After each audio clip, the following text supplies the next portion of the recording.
KKMD 413화 마하 5의 속도로 날아가는 2.4톤 국산 극초음속 미사일 플랫폼 하이코어를 장착한 F-15K-EX의 등장. 과연 가능할까? 1990년대 초반 미소 냉전 체계가 무너지고 중국과 일본의 군사 대국화가 진행되면서 위기를 느낀 대한민국 정부는 국방과학연구소를 통해 생존을 위해 반드시 필요한 5가지 전략 무기를 선정하여 연구하기 시작했습니다. 이때 선정된 사업들이 바로 현무 탄도미사일 개발 사업과 한국형 공격 잠수함 KSS-3 건조 사업, 러시아 P-800 야온2를 추종한 초음속 순항미사일 개발 사업 등이며 한국형 전자전 체계 개발 사업과 4.25 사업으로 통칭되는 정찰 위성 확보 사업도 이때부터 시작되었습니다. 그 중에서도 현무 탄도미사일과 초음속 순항미사일 그리고 한국형 전자전 체계 개발 사업은 그 성격이 북한을 넘어 한반도 주변의 잠재적 적성 국가들을 대상으로 하고 있으니 너무나도 선명하게 드러나는 사업이었기에 국회 감사도 받지 않는 3대 비닉 사업으로 철저하게 비밀스럽게 진행되었습니다. 하지만 핵무기를 개발한 북한이 상시적으로 도발을 일삼으면서 억지력 확보 차원에서 현무 탄도미사일 시리즈가 공개되었고 이제 초음속 순항미사일 및 극초음속 순항미사일에 대한 정보들도 조금씩 공개되고 있습니다. 초음속 미사일과 극초음속 미사일이 어떻게 다르고 탄도미사일과 순항미사일이 어떻게 다른지는 지난 412화를 통해 설명을 드렸었죠. 오늘은 국내 기사 하나와 해외 기사 하나를 통해 대한민국이 개발하고 있는 극초음속 미사일 플랫폼 하이코어가 어떤 물건이며 어떤 식으로 우리 눈앞에 등장하게 될 것인지에 대해 살펴보는 시간을 가져보도록 하겠습니다. 그 전에 먼저 이름은 숱하게 들어봤지만 항상 우리를 헷갈리게 만드는 램젯 엔진과 스크램젯 엔진에 대해 잠깐 정리해볼까요? 예전에 시청자 한 분께서 댓글을 통해 설명해 달라고 요청해 주셨던 주제인데요. 살짝 어려운 이야기일 수도 있지만 제 능력이 닿는 범위 안에서 최대한 짧고 쉽게 설명할 수 있도록 노력해 보겠습니다.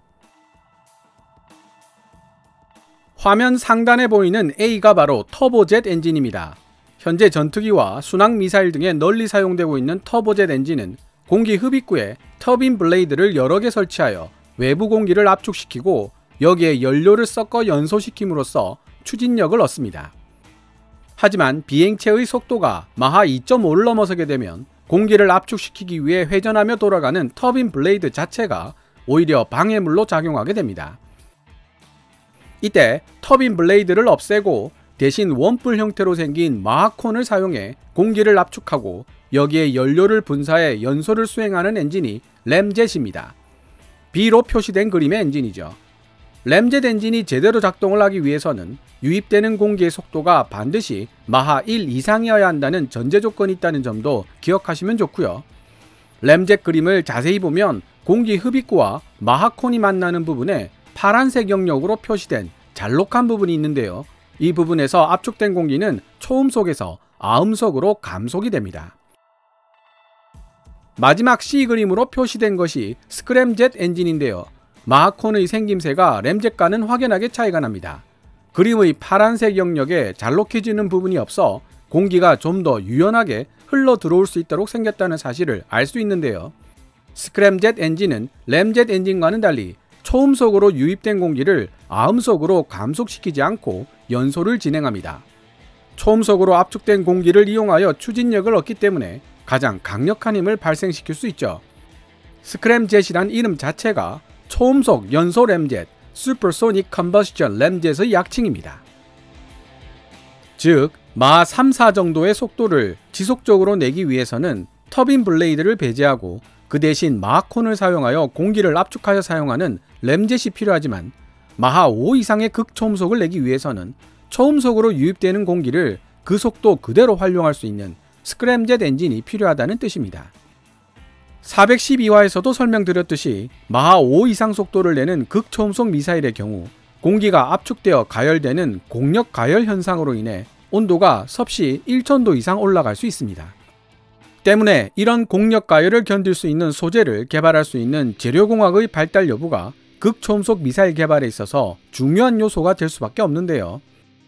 극초음속 미사일이 고도를 되도록 20km 이상, 최고 속도를 마하 10으로 제한하고 있는 이유도 그보다 고도가 낮아지면 공기의 밀도가 높아져 공력 가열 현상이 심화되기 때문이고, 고도가 충분히 높더라도 속도가 너무 빠르면 역시 공력 가열 현상이 심화되어 미사일이 견디지 못하기 때문입니다. 아까 보셨던 그림에서도 알 수 있듯이 엔진 구조 자체는 복잡한 터빈 블레이드가 필요 없는 램젯과 스크램젯 쪽이 훨씬 더 단순하기 때문에 오히려 생산 자체는 수월한 편이라고 합니다. 초고온의 공력 가열을 이겨낼 수 있는 내열성 강한 소재를 만들어낼 수 있다면 말이죠.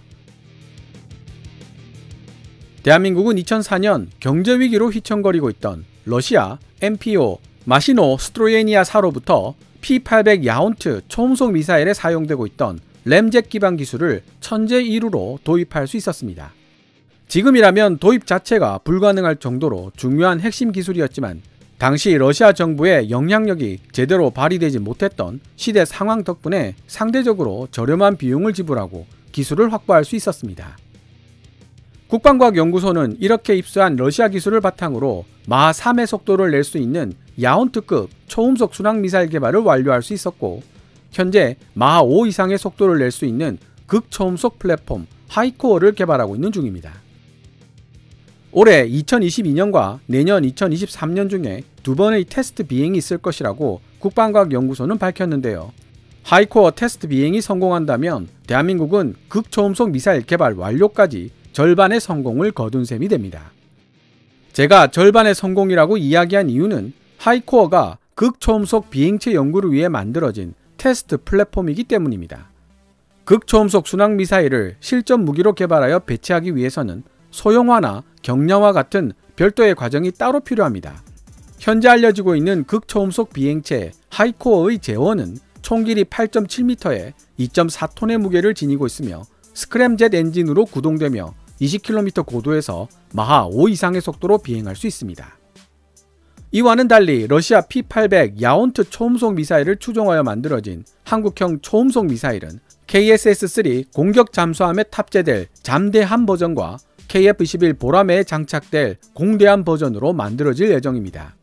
P-800 야온트 초음속 미사일은 원래 전장 8m에 직경 0.7m, 무게가 3톤이나 나가는 거대한 덩치를 자랑하고 있었기 때문에 잠대함, 공대함 버전으로 쓰이기 위해서는 상당한 수준의 소형화가 요구되었죠. 각고의 노력 끝에 한국형 초음속 순항미사일의 크기는 7m 이하로 무게는 1.5톤 이하로 경량화시킬 수 있었다고 하는데요.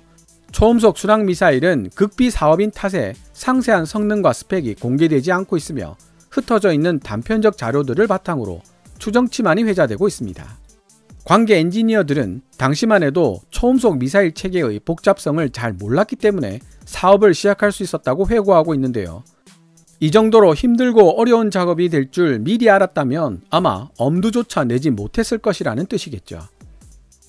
정리를 해보자면 한국형 초음속 순항미사일은 KSS-3, KF-21의 탑재가 가능할 정도로 소형화, 경량화가 이미 상당한 수준으로 이루어져 있는 상황이지만 2.4톤 무게의 극초음속 순항 비행체 하이코어는 아직 개발이 완전하게 끝나지 않아 소형화, 경량화가 이루어져 있지 않은 테스트 플랫폼이라는 것입니다.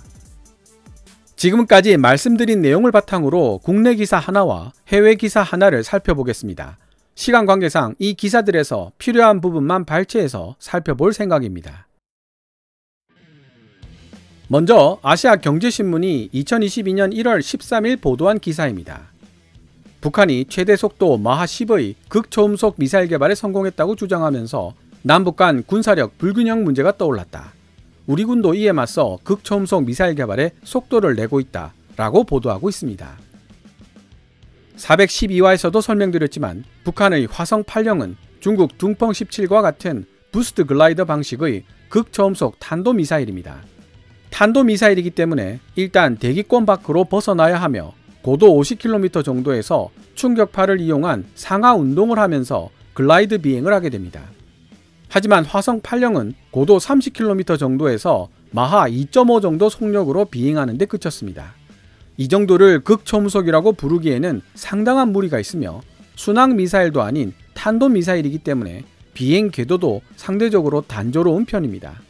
그래서 사드나 LKAMD 같은 최신 미사일 방어 체계로 충분히 요격이 가능하다는 분석이 나온다고 설명드렸죠. 대한민국이 개발하고 있는 초음속 미사일과 극초음속 미사일 모두 자유로이 비행 경로를 변경시킬 수 있는 순항 미사일입니다.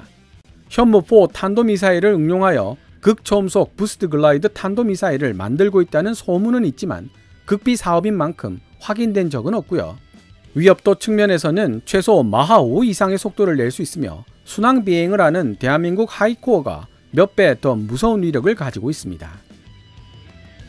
국방과학연구소는 지난해 사전 개념 연구 결과 국내 기술 수준과 KF-21 무장 탑재 중량을 감안하면 사거리 500km 이상, 속도 마하 5 이상의 극초음속 미사일 개발이 가능할 것이라고 판단했다. 이에 ADD는 지상 발사형 극초음속 비행체를 개발해 내년 비행시험까지 완료한다는 계획이다. 이 비행체를 바탕으로 극초음속 미사일을 개발해 서울 상공에서 발사하면 250km 떨어진 평양까지 1분 15초면 도달할 수 있다. 이 기사에서 언급되고 있는 사거리 500km 이상, 속도 마하 5 이상의 지상 발사형 극초음속 비행체가 하이코어를 의미한다는 사실은 눈치채셨을 것입니다. 2분 30초면 북한 전 지역을 타격할 수 있는 무시무시한 위력을 지녔습니다. 하지만 이미 설명드렸듯이 하이코어는 아직 테스트 플랫폼으로 길이 8.7m에 무게 2.4톤이며 탄두도 장착되어 있지 않습니다. 아시아경제는 극초음속 미사일을 KF-21에 장착하는 것이 가능하다는 국방과학연구소의 사전 개념 연구 결과를 인용해 보도하고 있지만 이는 결코 쉽지 않은 과정이 될 것이라는 사실을 능히 짐작할 수 있습니다. KF-21에 장착하기 위해서는 길이 7m 이하, 중량 1.5톤 이하라는 조건을 만족해야 하기 때문입니다. 게다가 극초음속 미사일을 경량화시킬 수 있다고 해도 기체와의 통합을 위한 여러 테스트를 거쳐야만 하는데 현재 우리 공군이 보유하고 있는 전투기들 중 이 정도 대형 무장을 장착할 수 있는 존재는 F-15K밖에 없습니다. 하지만 자국 전투기에 외국 무장이 통합되는 것을 좋아하지 않는 미국이 F-15K로 극초음속 미사일 통합 시험을 하는 것을 허용해 줄 리가 없죠. 즉 KF-21의 공식적인 체계 개발이 끝나는 2026년은 되어야 국내 기술로 만들어진 각종 무장들과 극초음속 미사일, 초음속 미사일에 대한 본격적인 통합 테스트가 이루어질 수 있는 토양이 마련된다는 뜻이 됩니다. 국산 플랫폼 KF-21 보라매의 탄생이 지니고 있는 의미를 다시 한번 되새길 수 있는 부분이죠. 전투기를 수출하는 미국 입장에서 보자면 이러한 제안은 이해되는 면이 있습니다. 자국의 공중우위를 지키기 위한 수단이니까요.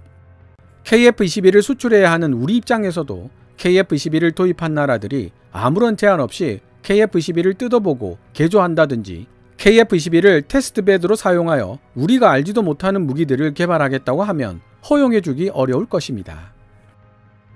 그러나 최근 미국은 중국을 견제하기 위해 대한민국의 국방력 강화를 환영하는 입장이기 때문에 F-15K에 국산 초음속 공대함 미사일을 통합하겠다고 나선다면 통합을 허가해줄 가능성이 매우 높다고 전문가들은 지적합니다. 다만 F-15K에 타우러스 장공지를 통합해줬을 때처럼 보잉에 각종 기술 자료를 보내면 미국에서 통합 테스트를 진행한 후 데이터는 자기들이 보관하고 통합 결과물만을 전달해주겠죠. 물론 이 과정에 대해 대한민국 정부는 엄청난 금액의 비용을 지불해야만 할 것입니다. 그 다음으로 살펴볼 해외 기사는 미국의 군사 전문지 워존이 2022년 4월 26일 게재한 기사 내용입니다. 개략적인 내용은 미 공군이 F-15EX를 애초에 기획되어 있던 144대보다 훨씬 줄어든 숫자인 80대 규모로 도입할 예정이라는 것인데요.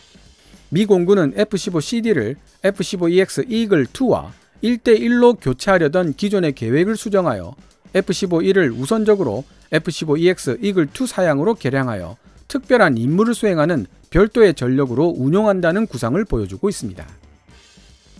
눈에 띄는 것은 F-15EX 이글2의 특별한 임무 중에 극초음속 미사일 발사 플랫폼으로서의 기능이 언급되고 있다는 사실입니다. 당분간 기술적인 문제로 극초음속 미사일은 상당한 크기와 무게를 지닐 수밖에 없는데요. 러시아 지르콘 극초음속 미사일이 3톤 가까운 무게를 지니고 있을 것으로 추정되고 있고 인도 공군이 F-15K급 크기를 지닌 수호이-30 MKI에서 운용하고 있는 브라모스-A도 2.6톤의 무게를 지니고 있습니다. 미 공군이 가까운 시일 내에 극초음속 순항미사일을 개발하는 데 성공한다면 이를 운용할 수 있는 최적의 플랫폼이 바로 F-15EX가 될 것이라는 뜻이죠. 따라서 대한민국이 개발 중인 길이 8.7m, 무게 2.4톤의 극초음속 비행체 하이코어 역시 EX 버전으로 개량될 F-15K에서 소형화, 경량화 작업을 거치지 않고도 현 상태 그대로 운용이 가능하다는 결론이 나옵니다. 테스트 플랫폼인 하이코어는 여러 계측 장치가 달려있어 공간을 차지하고 있고 탄두도 장착되어 있지 않지만 중량 500kg의 극초음속 비행체가 마하 5 이상의 속도로 전투함에 직격한다면 AGM-84 하푼의 탄두가 폭발하는 때와 같은 정도의 위력을 얻을 수 있습니다. 직접 전투함을 지휘하는 해군 관계자가 집필한 논문에 보면 이런 극초음속 미사일에 직격당한다면 웬만한 크기의 전투함이라도 데미지 컨트롤이 의미 없을 것이라는 소리가 나올 정도죠. 원래라면 테스트 플랫폼인 하이코어가 무기화되기까지 10년 이상의 시간이 걸리는 것이 일반적이겠지만 공대함 버전의 경우 사용할 수 있는 치트키가 있습니다. 지상을 기반으로 하는 극초음속 미사일은 스크램젯 엔진을 가동시키기 위해 2단으로 구성된 추진체계를 갖추고 있습니다. 하이코어의 경우 나로우에 사용된 1단 부스트를 사용하여 고도 10km, 램젯 엔진 가동에 필요한 절대 조건 마하 1 이상의 속도를 얻어낸 뒤 1단 부스터를 분리합니다. 이후 램젯을 가동하여 마하 2에서 3 정도의 속도에 도달하게 되면 스크램젯을 2차로 가동하여 마하 5 이상의 속도로 가속하게 되는 구조입니다. 그런데 전투기로 운반되는 공대함 버전의 극초음속 미사일은 마하 1에 가까운 속도와 고도를 처음부터 얻어낼 수 있기 때문에 1단 부스터가 필요 없어집니다. 바로 램젯을 가동시킬 수 있는 시퀀스를 갖추게 되죠. 그만큼 소형화, 경량화가 쉬워진다는 뜻입니다. 하이코어가 공대함 미사일로 쓰이는 경우 1단 부스트 자리에 대신 연료 탱크를 추가해 사거리를 늘리고 탐색기를 장착한 뒤 빠른 속도와 그에 따른 운동 에너지를 최대한 활용할 수 있는 중금속 소재 관통자를 탄두로 탑재한다면 의외로 무기화와 과정을 단축시킬 수 있습니다. 일단 2.4톤의 중량이라도 F-15K에서는 운용이 가능하다는 점이 중요하죠. 향후 하이코어를 1.5톤 이하 무게로 만들어 경량화에 성공한다면 KF-21 보람에 탑재하는 것도 가능해집니다. 하지만 한 가지 잊지 말아야 할 부분은 지상 기반이나 해상 기반의 경우와는 다르게 가망 인증의 문제가 발생한다는 사실입니다. 발사 관안에서 안전하게 보호되는 지상형 및 해상형과는 달리 공대함 버전은 전투기 외부에 장착이 됩니다. 악천후 속에서 미사일 안에 비가 스며들 수도 있고 영하 40도에서 영상 40도까지를 오가는 온도 변화도 견뎌내야 합니다. 이런 악조건 속에서도 제대로 된 작동을 보장한다는 증명이 바로 가망 인증인데 이는 수많은 비행 테스트를 통해서만 해결할 수 있습니다. F-15K에 장착하려면 아까 말씀드렸던 통합 문제가 다시 불거진다는 소리죠. 물론 보잉에 돈과 데이터만 넘겨준다면 통합 문제도 해결될 수 있습니다. 하지만 앞으로 영원히 그런 과정을 반복할 수는 없는 일이겠죠. 일단 하이코어를 기반으로 한 공대함 극초음속 미사일이 실용화된다면 그 사거리가 500km를 넘어설 것으로 보이기 때문에 1000km 이상을 전투 범위로 삼는 미 항모전단의 해군 대공통합 화력통제 니프카급 탐색 및 추적 능력을 갖추지 않는 한 조기 발견이 어렵습니다.